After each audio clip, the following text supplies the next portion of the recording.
Perfect na pang-merienda 'to sa maulan at malamig na panahon. Eto yung ginataang mais, ang sarap-sarap. Simple lang at konti lang po yung kailanganin nating mga sangkap.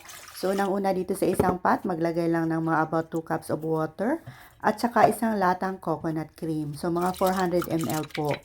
And then ilalagay natin itong glutinous rice, about 3/4 cup. Paghalo-haluin na natin at saka lutuin and let it boil.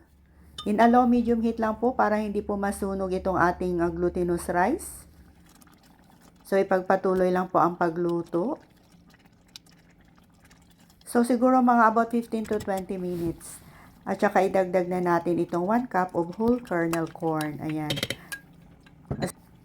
Boiled sweet corn po yung nilagay natin. Pwede din naman yung nasa lata. So naglagay din tayo ng 1 teaspoon of vanilla essence. At saka a pinch of salt, pangtanggal umay. At ilalagay na natin itong 1/2 cup of jackfruit strips. So yung ripe jackfruit, in canned lang po din yung ginamit natin. So pampatamis, nilagyan ko din ng konting condensed milk. Paghalo-haluin lang natin. Kung medyo matabang sa inyong panlasa, maaari tayong maglagay ng sugar. So nilagyan ko ng mga about 1.5 tablespoon. Ayoko ng sobrang matamis, yung tama-tama lang. Pero nasa inyo na po yun. So continue lang po ang pagluto ng mga about 1 minute at pagkatapos ay pwede na nating ilipat dito sa isang serving bowl.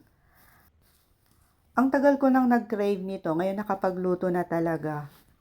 Para mas lalong ma-creamy at masarap, ayan, nilagyan pa natin ng konting evaporated milk.